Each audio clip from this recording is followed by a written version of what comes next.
Ralf, and so on. Claudia, you don't hear me? Louder, louder, louder, louder. Better? Okay. So still someone coming in here, just give us a second.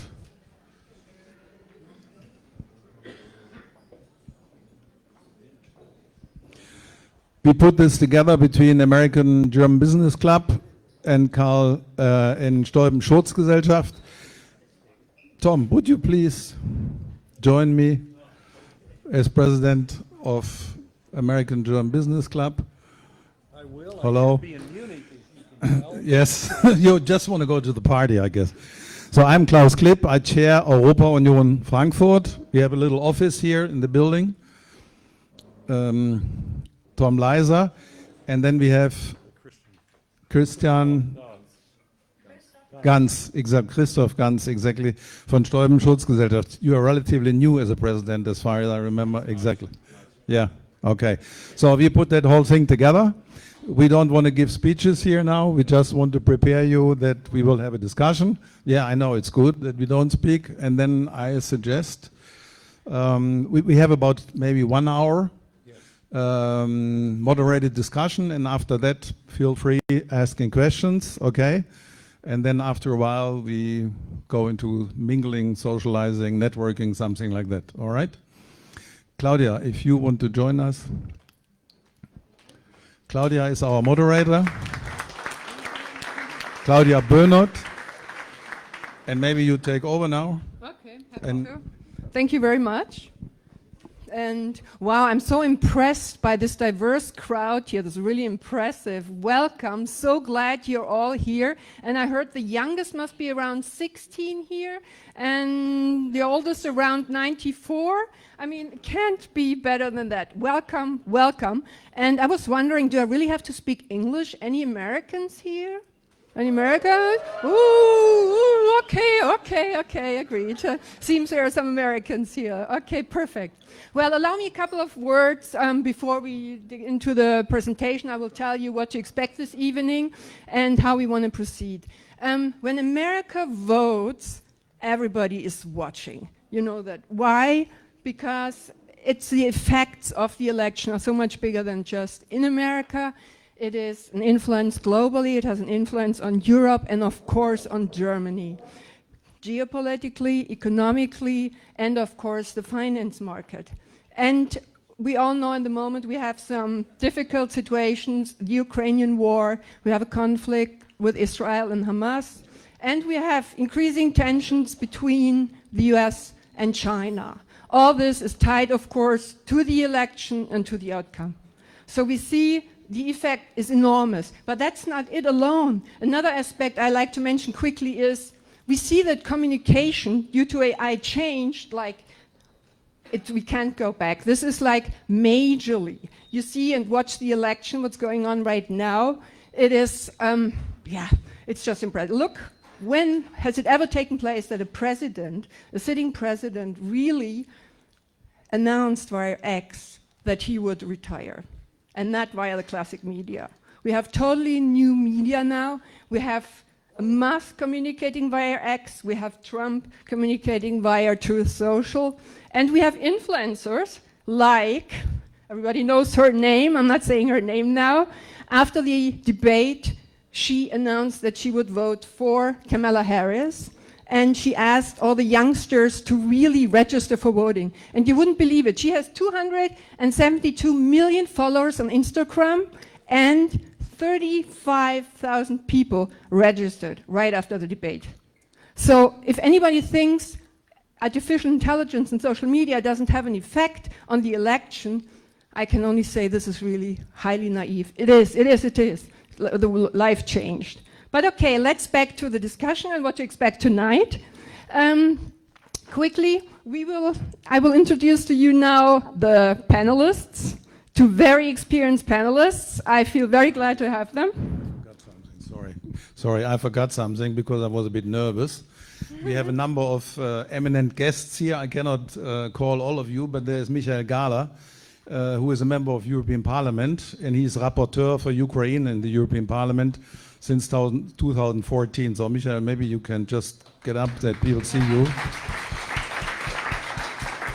And as you all know, behind that election, Ukraine is so important. So that's why I wanted to mention it, okay?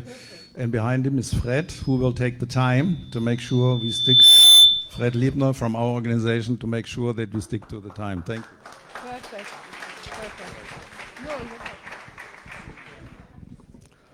Okay, what to expect this evening? We have some rules which I will explain to you, but first of all, I would like to introduce you to our panelists tonight. Very experienced panelists. I feel very honored. I can moderate this discussion. Ladies first, there is Reavis Hilz-Ward. Reavis Hilz-Ward is a U.S. citizen. Hello, Reavis. Welcome, Reavis Hilz-Ward. Was in the end, actually. Reavis Hilz-Ward is a U.S. citizen. She studied in Columbia and Johns Hopkins University. She's a Democrat by heart. That's what you told me, since you can think. You worked for the United Nations before moving to Germany, and now you're in Germany for 30 years. And here in Germany, you are a coach, you are a consultant. And there's one thing Reavis asked me to tell you all. As a representative of the Democrats in Germany, there's a long-term rule.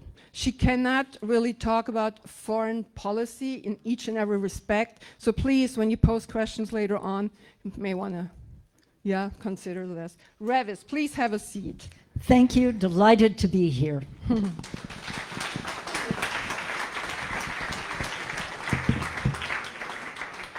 And the representative, the defender of the Republicans, is Ralph Freund. Many of you may know him in Frankfurt. Ralph Freund is German citizen, but lived in the United States for many, many years. You studied in Stanford, in Mannheim University, in Darmstadt. You have your own consultancy in the fields of M&A, and you are a member of Steuben-Schurz, American-German Business Club, AmCham. You're even in the board, okay, you're even the board. And Ralph, you've seen him probably in many talk shows, also Anne Will, Hard Aber Fair.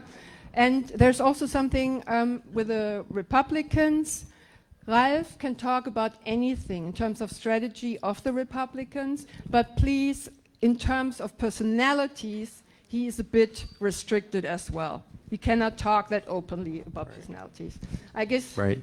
I'm a bit hesitant regarding people because we are a Verein, and therefore we're allowed to submit and transport, U.S. values, U.S. Republican values, U.S. Republican policies, but not necessarily individual politicians like senators or even candidates. So I'm a bit hesitant in that, but I certainly will here and there, if it's in line, I will try to answer your questions as well. Perfect. Thank you. So please help me welcome the two.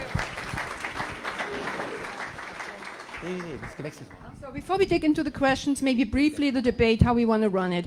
We actually wanted to be close to how the presidential debate was run, but we tweaked it a slightly bit to make it more interesting for you. So we're going to have the debate at first, and afterwards the discussion is open for questions for you. We plan the debate to be for 1 hour. I prepared 4 questions in the most relevant topic areas now in the US. And each of them I will pose a question, and they have 2 minutes to answer. And I was asked to be very rigid on it because there's a reason, and that's important. We could talk about every topic for an hour. You know that, right? But we try to avoid it. We want to give you a broad perspective on the topics. Therefore, you have to be rigid. Once the candidates answered the questions, each of them will have the opportunity to ask the other one a question, and then the other person can answer for 1 minute. Also very rigid. By the way, where's my help? Where's my timer? Could you please come? You can? Okay, perfect. Just make sure. We are very rigid with the timing. Yeah, I thought you lift the flag or something. Perfect, perfect. All right, so here's our timer, and we make sure. And this is how we proceed with all the 4 questions, yeah? And then afterwards, I have 2 questions on the personalities of the current candidates. And then the discussion is open for you. That's actually it for now. Thank you very much for your patience, and I think we can start. Let's rumble. All right. I need a little help here. So, the first question, you two, have you a question to me? Okay. Is on migration. And migration has remained one of the most challenging issues for both Republicans and Democrats in the United States. The US is facing continued pressure from immigration, with pressure fleeing economic instability, people from Mexico, from Venezuela, and particularly entering the United States. Just recently, a bipartisan immigration reform bill failed to pass in Congress.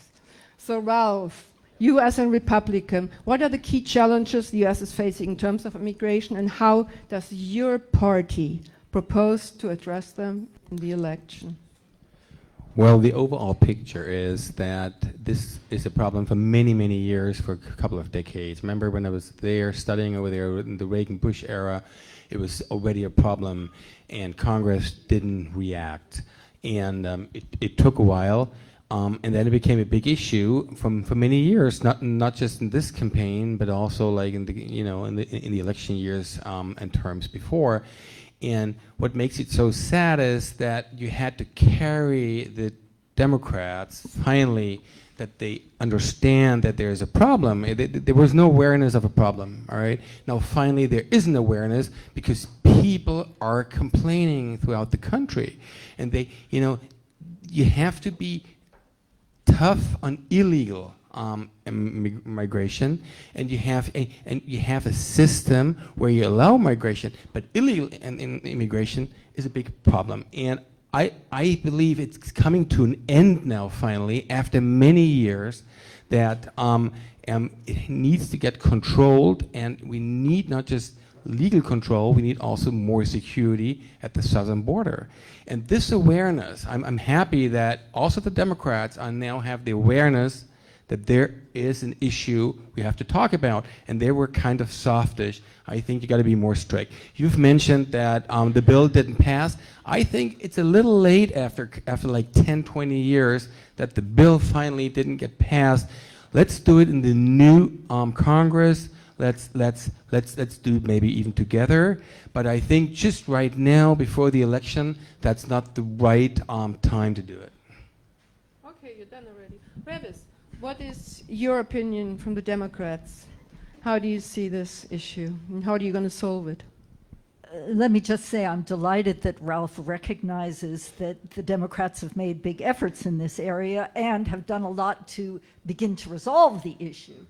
The immigration system in the United States has been broken for many years, and that is largely due to Republican resistance for giving enough money to make the thing work and to solve the problems. But this administration has done a great deal. It is way more complex than just saying, oh, we close the border. It's about figuring out the root causes and trying to address them in the places where it happens. It is about finding ways to have a good working immigration system in the United States so that people can come in and take jobs because we need them for our economy. But it's also about, and this administration has managed to do it, things like setting up an app so that you can apply for an interview at a port of call, and changing the risk calculus of those people who would either try to enter illegally or those people who are smuggling people in. This administration has managed to do it, the Biden-Harris administration, without any support from the Republicans. Then in January, nearly a year ago, one of the most conservative Republican members of the Senate started negotiating with the Democrats a new bill. This bill contains virtually everything the Republicans have been requesting. What happened in June? Trump killed it because he wanted to be able to campaign on this. What kind kind of America first is that? That's Trump first. Hello?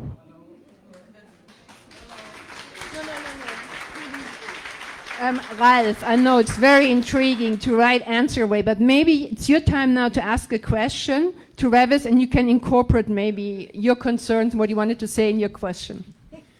Talking about jobs, I mean, illegal immigration does not solve, like, necessary Is that jobs. a question? My question is... Ralph, please, stick Okay. to the rules. I know it's intriguing. My question is, how come that the Democrats coming up now with a bill, and we were like trying to carry them for years and years for stricter immigration rules? You know it as well as I do. You were kind of softish on that topic, and finally, if it comes close now to an election, you seem to have the right ideas, but that bill should have been passed many years ago. Don't you agree? You can Yes, answer if you guys had authorized the funding. Okay, may I ask my question? If that was your answer already, yeah, you can ask your question. Yeah. Okay, perfect.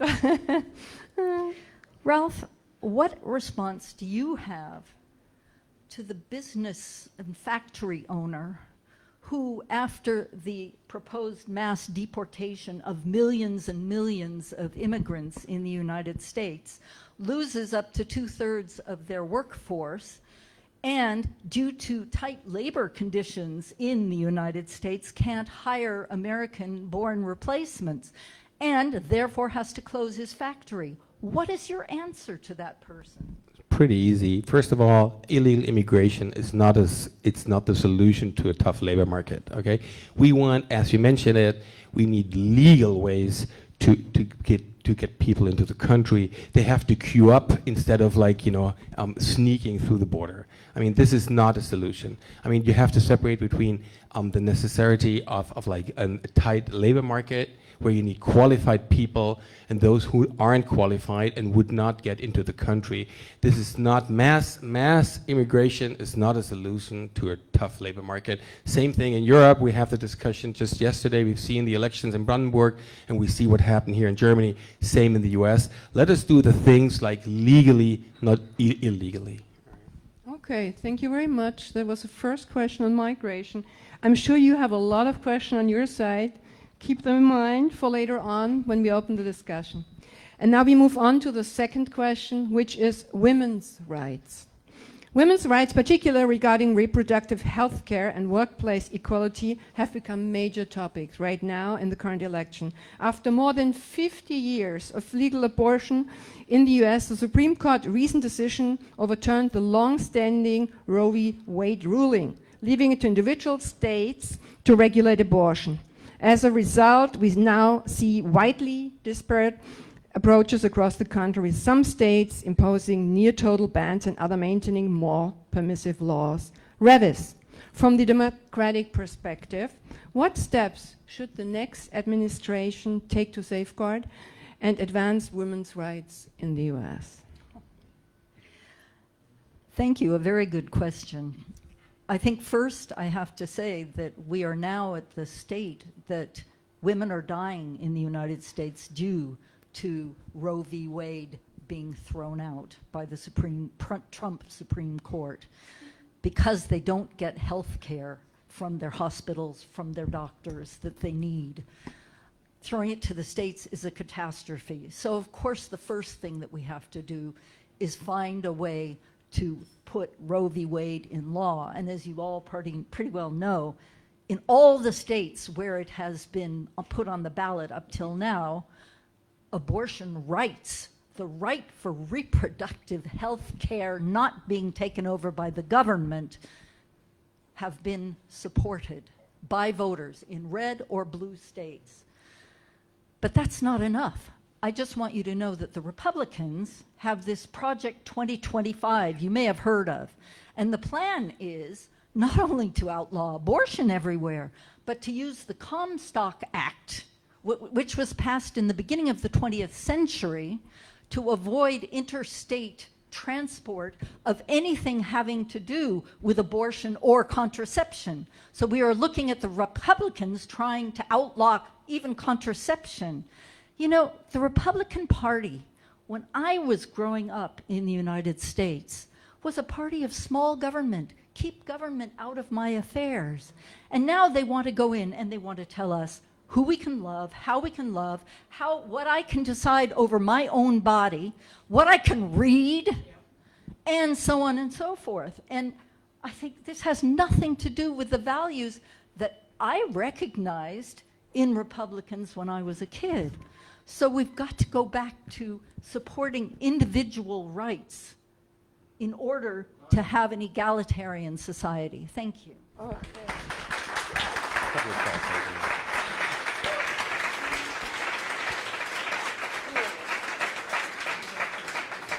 Ralph, how do Republicans view the issue, particularly in terms of balancing states' rights and protecting individual freedom?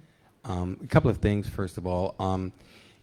There were some misunderstanding statements from her. First of all, the Supreme Court, there were 3 judges nominated by the Trump administration. There was only one turnover from a former Democratic announced judge to a Republican.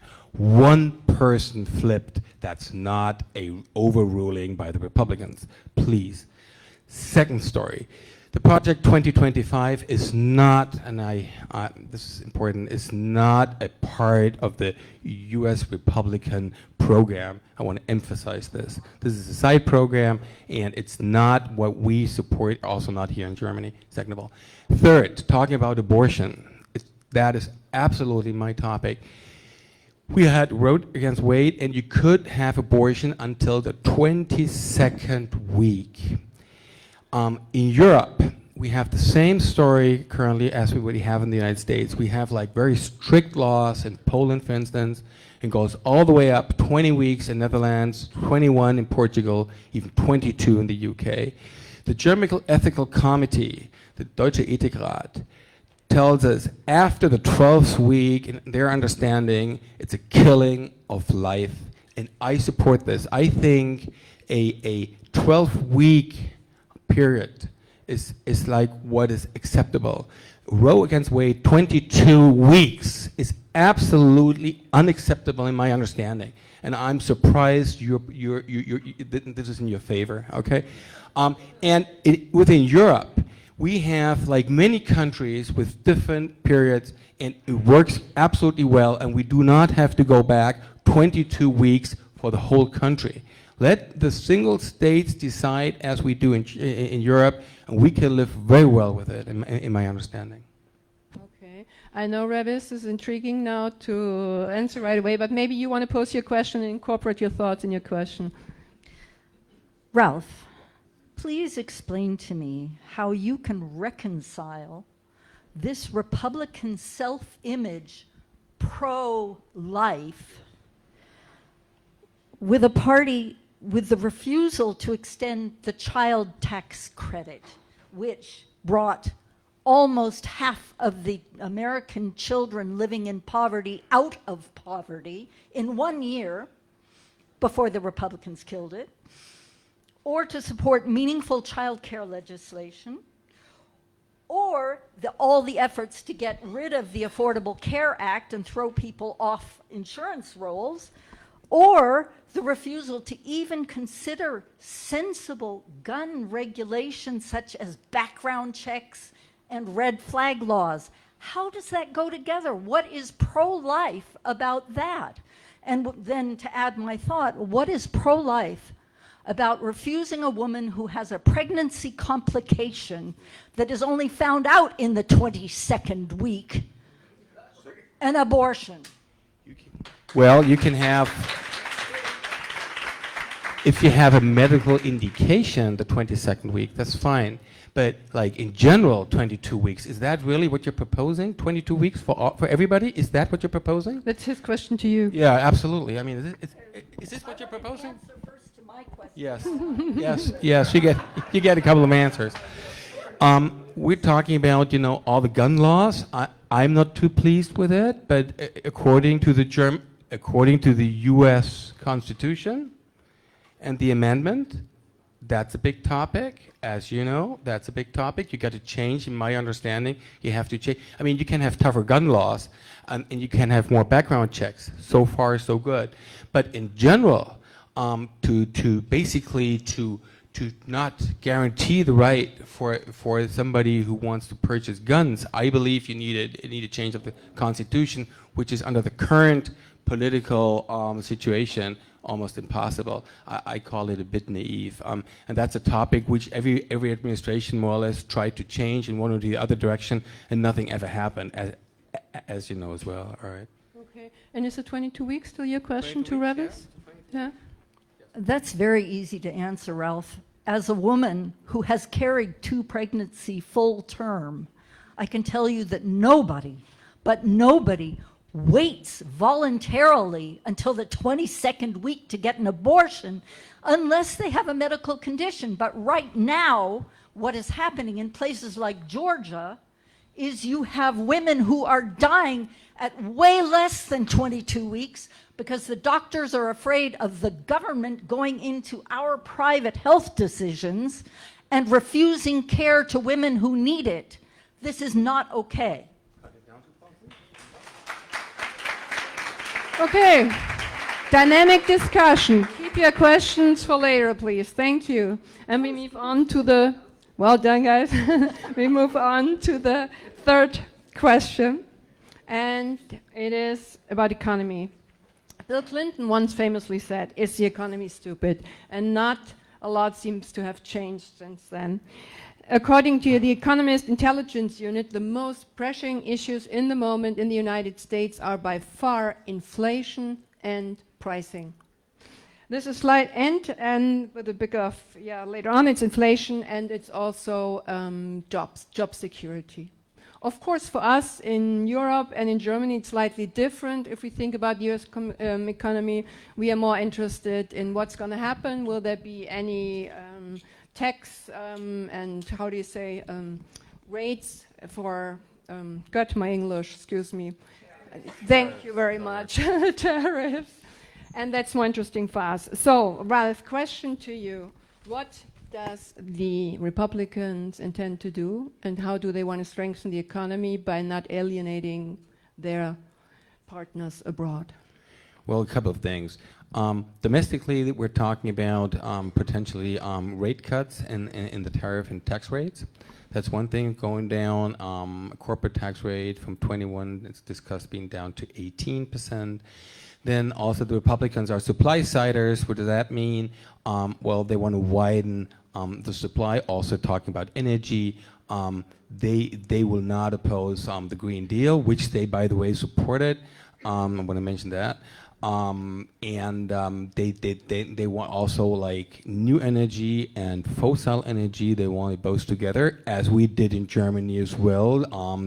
During now the natural gas cut from Russia, as we did as well in Germany. He wants to at least widen that.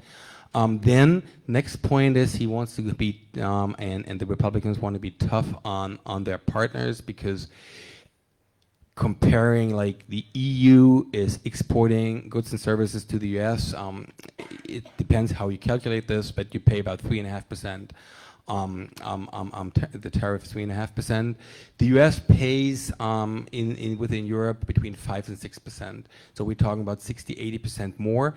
This is like a problem for many, many years, many administrations, and it's always been discussed. And the Trump administration is pretty tough on that and said, listen, if you're not moving yourself, especially Germany's benefiting from this, and we are all benefiting from this, we need equal tariffs. That's also a big issue, which you need to do. So I think you can cut down inflation by more supply, and we're supply-siders. You strengthen the economy, like lower corporate rates, fair trade. That's a big issue, and also, and that's the big thing, like, bureaucracy. For every, the statement from Trump, for every new law, we need 2 laws to get cut out. Okay, thank you, Ralph, very much. And Reavis, how do the Democrats tend to tackle the situation? I'm delighted to hear that the Republicans support a Green New Deal, and I'm delighted to hear that the Republicans are interested in, well, I don't know what else.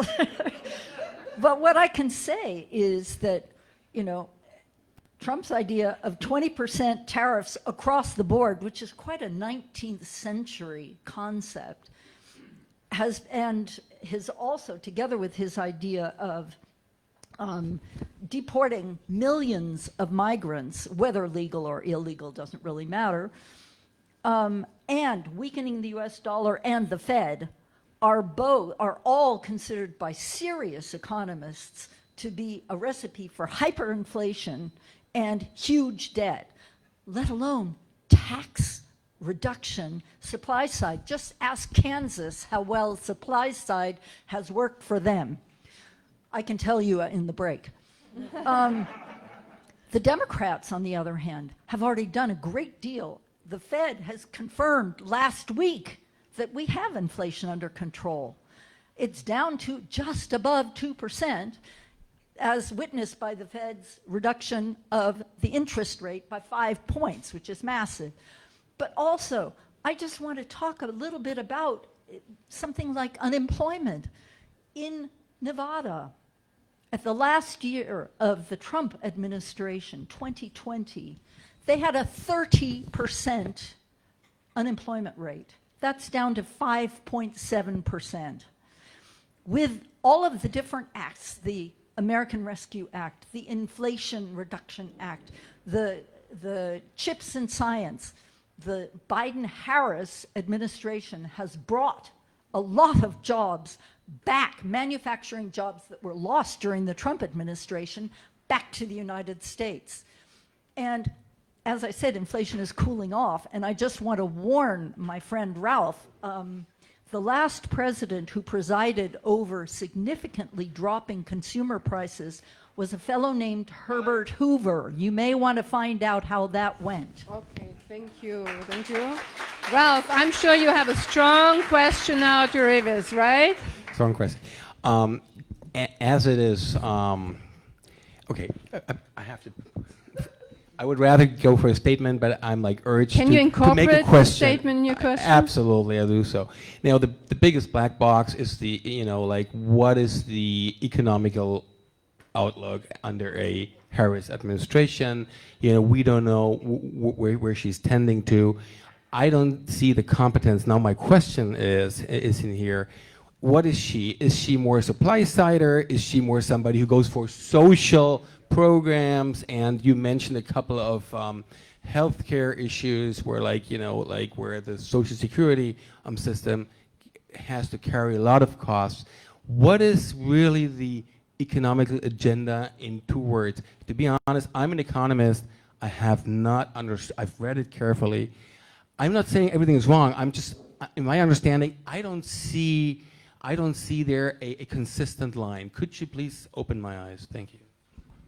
I'll do the best I can.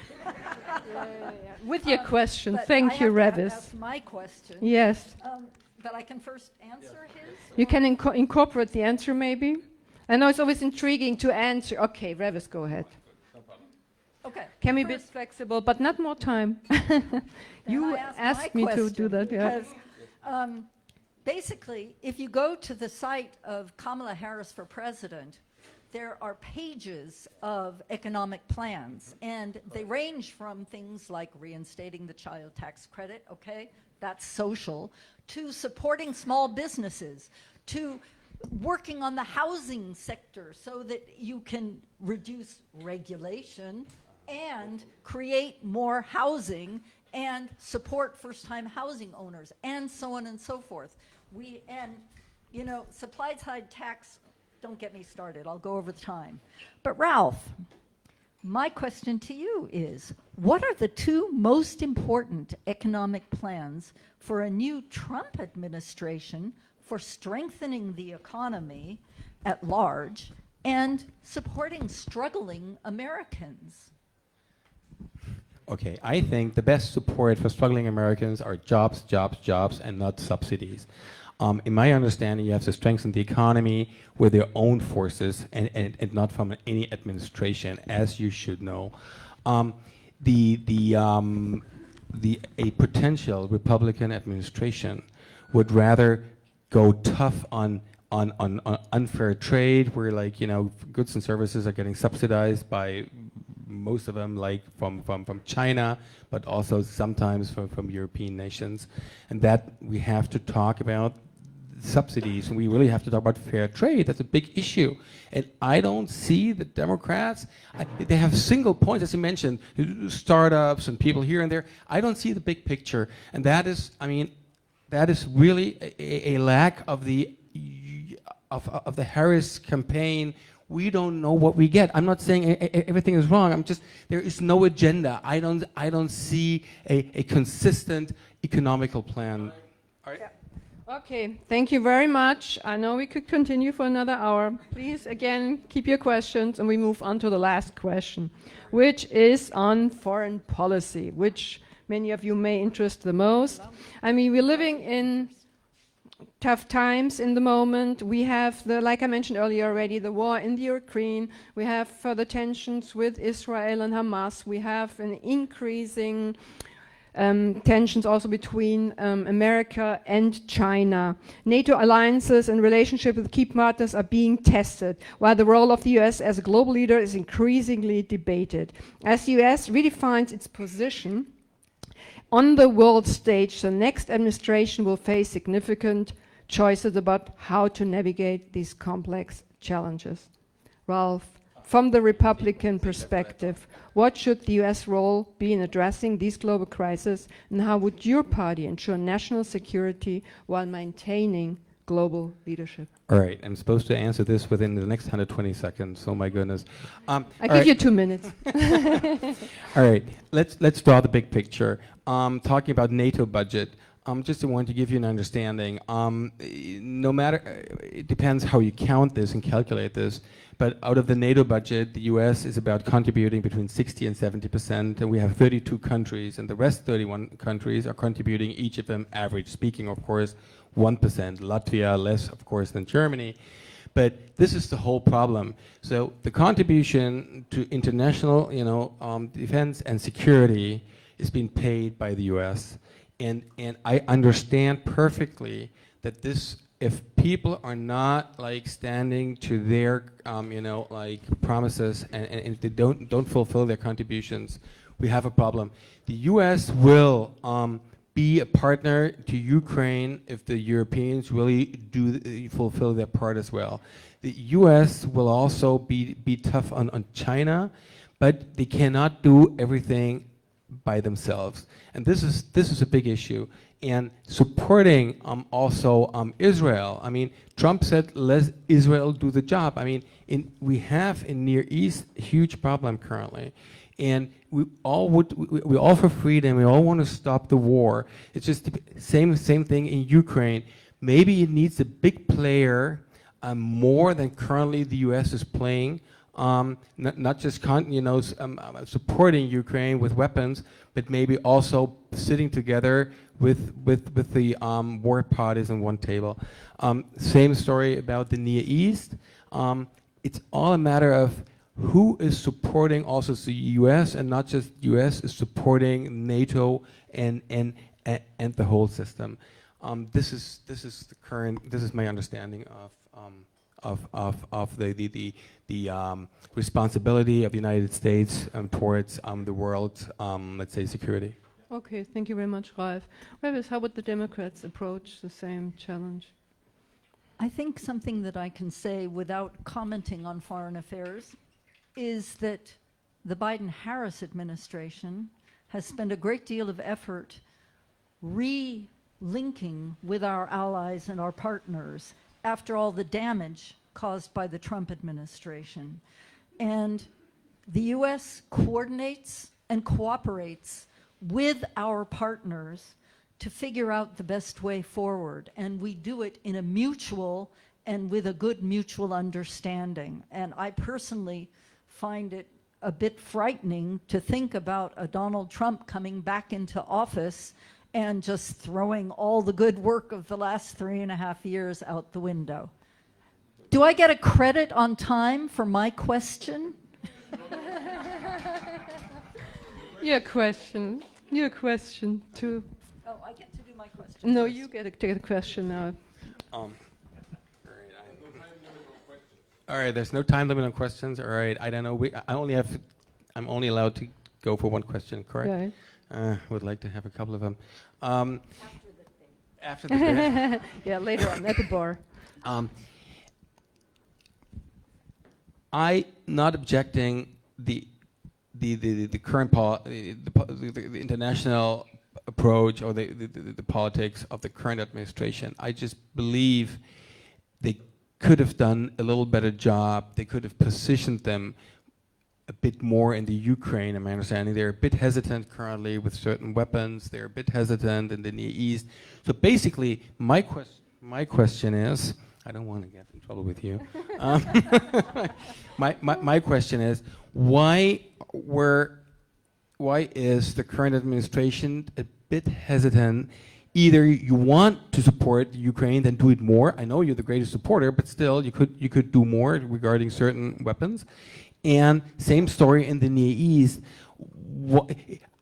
I don't see that either you step out, you do nothing, or you do more. Why are you like a little bit in between, and I don't know really where it's leading to?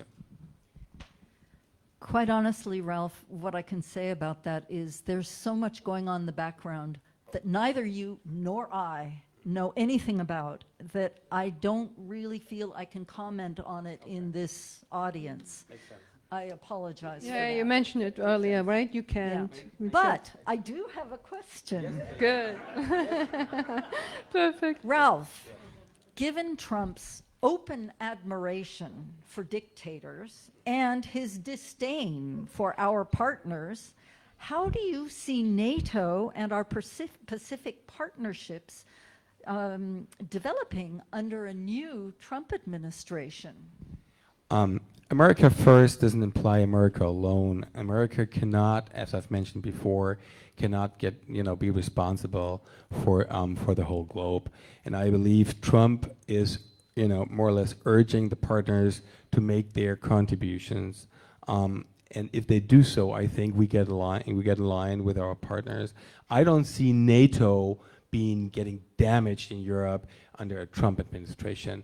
I understand that the US does not want to contribute for the next 10, 20, 30 years, 60, 70% of NATO budget. There's an imbalance, and that has to be corrected at some point. Okay, thank you very much. 4 questions, and looking into your question. I have 2 last questions now, thought-provoking questions, more on the personality and the characters. And both of you can answer, or if you don't want to, you don't need to. So we now have a different kind of format for the last 2 questions now. The first is Kamala Harris. Kamala Harris has been vice president under Joe Biden for almost 4 years, playing a significant role in shaping the administration's policies. Now she's positioning herself for the future-forward approach. Given her close involvement in the current administration, some have questioned whether she can credibly distance herself from its policies while advocating for change. How do you view the transition in this leadership? Whoever likes to answer. She's my lady, yeah. How do I have a minute or 2? You can take 2. Yeah. Okay. Right. This is So my first answer to this is, as we've already seen, it's a generation change. And Kamala is a very loyal vice president and has supported President Biden very, very well over the last 3.5 years. And she's her own person, as we've seen, and she's come into her own in this campaign. And so she's already ushered in quite some change. And what I'm looking forward to is she will build on the successes, but she's capable of learning from things that didn't go so well. So she will bring in a whole new dimension. And, we were talking before this about her character, and character is important. And I have here, I won't read you the whole thing, but I'll read you a couple of excerpts from a letter. I think it's important to state here that over 700 Republicans from the last 4 Republican administrations have come out publicly and signed letters supporting Kamala Harris and saying that Donald Trump is not fit or suited to be our commander-in-chief and our president. So I just say, we believe that the President of the United States must be a principled, serious, and steady leader who can advance and defend American security and values, strengthen our alliances, and protect our democracy. We expect to disagree with Kamala Harris on many domestic and foreign policy issues, but we believe that she possesses the essential qualities to serve as president, and Donald Trump does not. And then they add, Donald Trump's demonstrated chaotic and unethical behavior and disregard for our public's time-tested principles of constitutional governance, quote unquote, disqualify him. I leave the word of the Republicans for mine. Okay, thank you.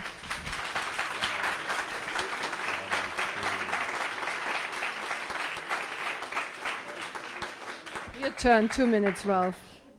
Same question? Yes, if you like to, but you don't need to. I don't need to. I make it pretty simple. People grow with their responsibilities, of course, and you mentioned that she's loyal. I don't know any vice president who was illoyal in the past Republican or Democratic administrations. She lost, when she was campaigning for president, she lost like heavily, had like 2, 3, 4%, and she was not very, very popular. Now she is popular because probably the situation is different than 4 years ago, of course.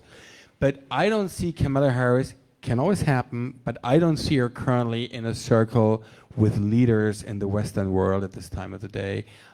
She did not in the past. She was responsible for like dealing with southern countries, like American countries, not U.S. American countries, but countries in America at the southern border, and she had talks with them. Back then, she did not, in my understanding, put herself in place and showed like international leadership. But can always happen. But on the other hand, I see Trump as a strong person, as a strong character. He's not your president, perfectly understand, but he's a heavyweighter. This is my understanding. He is. Politically, he definitely is more than Kamala Harris. I mean that's for sure. That's for sure in my understanding. Blue sector, please. Yes. No, absolutely. I mean, all right. And I see Trump has a certain authority when you talk to him. We'll see. We'll see. I mean, history will prove that. At this time of the day, Kamala Harris still has to show us her international leadership, at least. Okay. Ralph, Reavis, thank you very much. It's the last question now, of course, on the other side. Donald Trump has made bold claims during the campaign, stated that on the first day as president, he would be able to end the war in Ukraine and resolve the conflict between Israel and Gaza. These are deeply complex, long-standing conflicts with significant geopolitical implication. While some view these statements as ambitious, others have raised concerns. How would you... There's no answer to it. He got asked by a CNN correspondent, and he answered, "I'm not going to tell you. I'm not going to give you the answer. I'll keep this until I'm elected." I cannot. That was his answer. I cannot speculate on that. I don't know.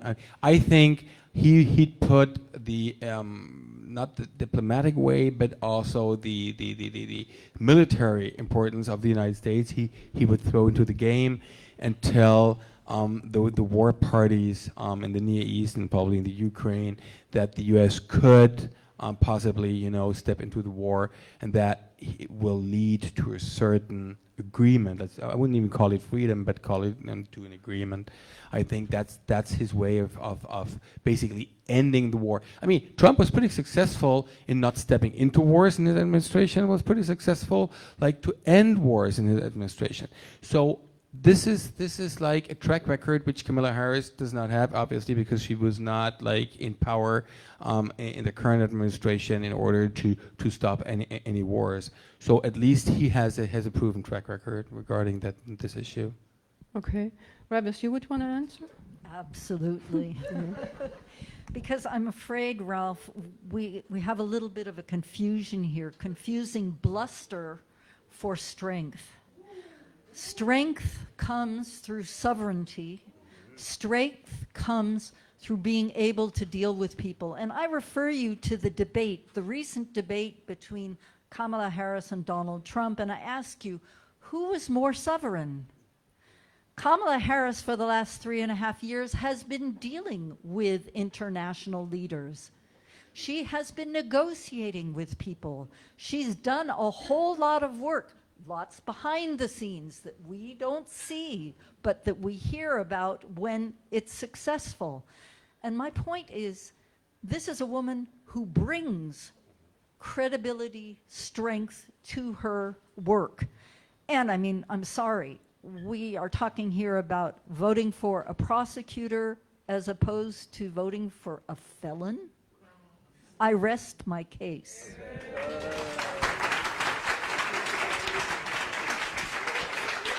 Thank you very much, Ralph and Reavis. I mean, my highest respect. You did a great job. I think, right? They really did a great job. Maybe.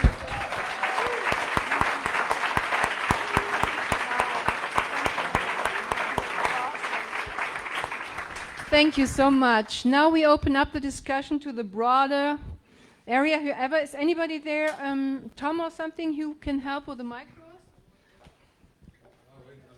Yeah, thank you very much. That's kind. Here is the first question here already. I passed on. Here you have another one. Yeah. No, they need one. We gotta yell though. Good idea.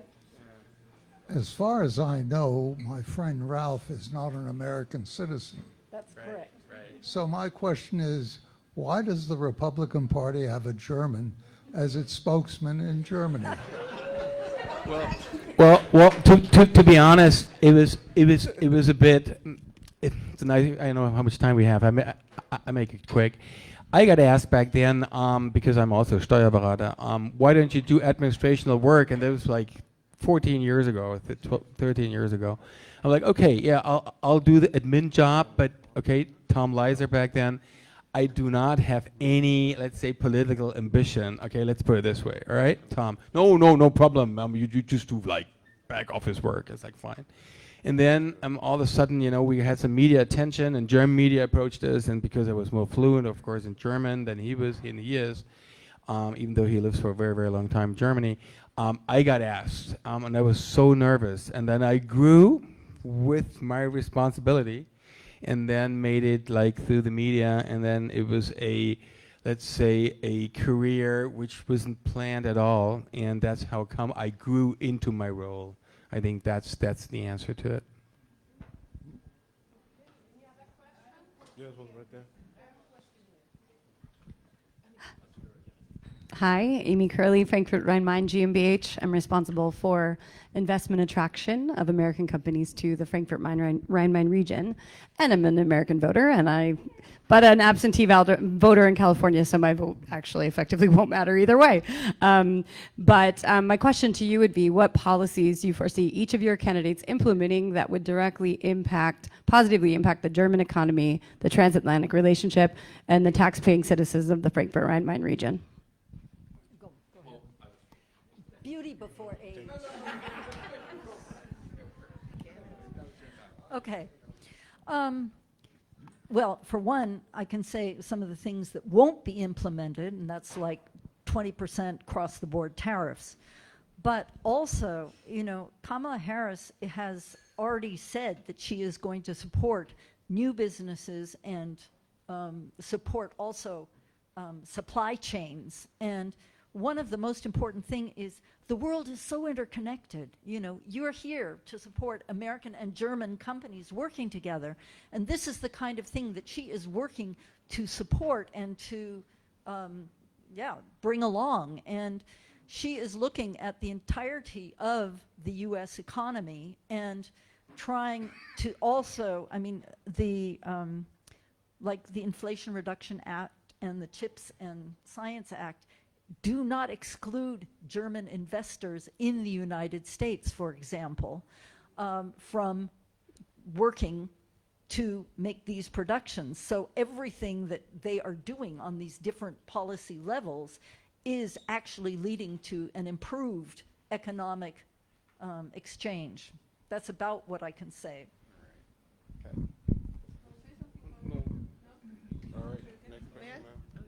My question has to do with gun control and pro-life. I'm a little bit confused. We're very concerned about not having abortions. And then we have the children, we send them to school, and they get killed at school. This thing about the right to bear arms was made in a time when you had muskets, you filled it up, took 5 or 10 minutes, and maybe it shot. It wasn't an AKA. So my question is, why do we keep having this concept that Democrats are trying to take away your guns, but we can take away a gun that can kill 30 young kids in 2 minutes? Somebody clear that up for me, please. You're probably talking to the wrong person. I absolutely agree with you, and I think we need stricter gun laws. But that I'm here sitting to represent the U.S. Republican, program, and personally myself, I think we need way stricter gun laws. I just want to mention a story like many years ago when Biden was vice president, Obama was president, and they were talking about a U.S. Democratic crowd in the South, and they were all absolutely objecting tougher gun laws, and then they've mentioned, well, you can still purchase a Schrotflinte. Honestly, that really Biden answered this. We don't want to take away your guns. You still can protect yourself with other ways of, with other guns. I'm just telling you, this is not just a Republican problem case where like people want to be liberal on gun laws. It's just also like in the South, also the Democrats support the same idea. In my understanding, you're absolutely right. It doesn't match with pro-life. I think in the long run, we need more control on especially like mass killing weapons like electronic guns and all that. Okay, great. We have 3 more questions, and then you know that two can have to stay here. We could talk at the bar. So you and then. Okay. I would still like to respond to that question. This is important to me. Okay, so my response is the following. As a kid growing up in California, we had 3 kinds of drills that we practice as students for emergencies that could kill you. One was fire. I think we have that here too. The second, California, was earthquake. We live on a fault zone. And the third was nuclear. So by the 70s, the nuclear threat had diminished due to contracts, salt and everything. Thank you. And now it breaks my heart to hear that kids have to do shooter drills. And this, I'm sorry, I have to lay at the feet of the Republicans who consistently block just normal checks. We're not talking about taking away weapons, though 95% of voters, including 91% of Trump voters, actually favor background checks and red flag laws, But since the Republican Party seem to be in the pocket of the NRA, which is just a weapons supporter, nothing happens. So I'm sorry, I just had to say that. Okay, I have a question.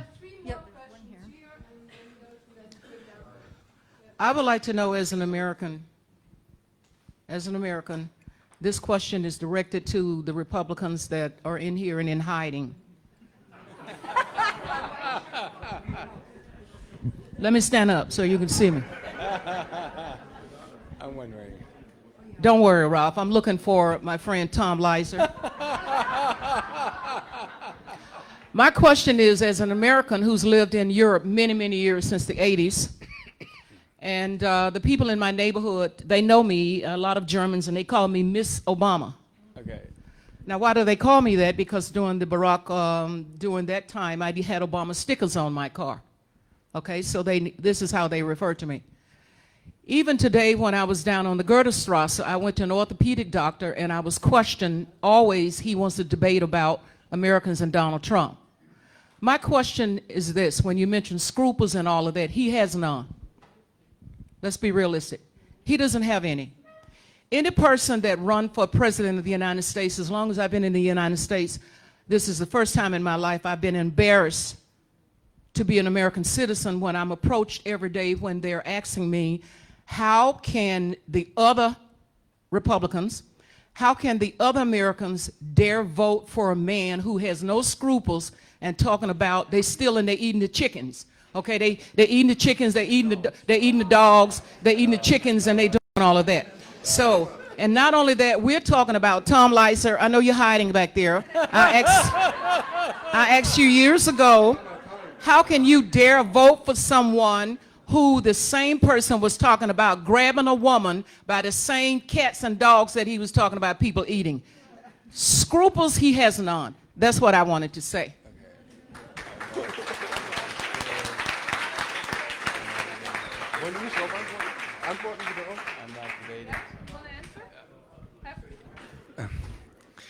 Even if it's against my satzung of my Republican Verein, I'm not supposed to comment on individual politicians, but I want to answer. I'll give you an answer.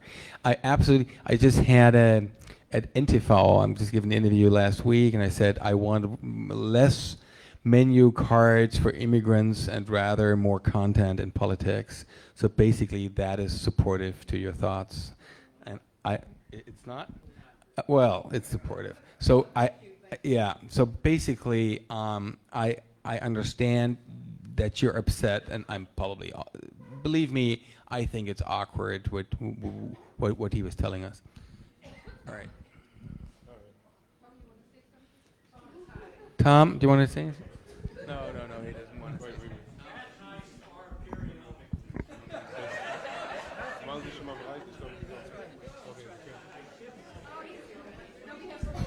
Eins.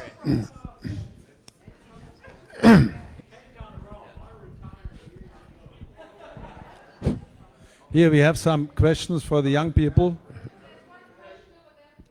Yeah, my simple question is, why to hell is this Wahlkampf so dirty and fake, and how can you change that to normal terms?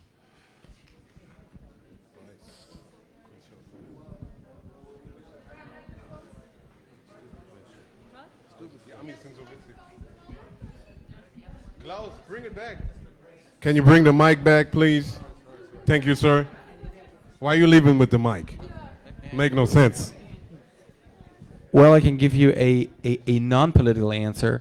You know, the whole debate in general is getting tougher. Social media is taking place. You're like, before it was all only on television. Now it's social media. It's like you can post your comments and thoughts more direct.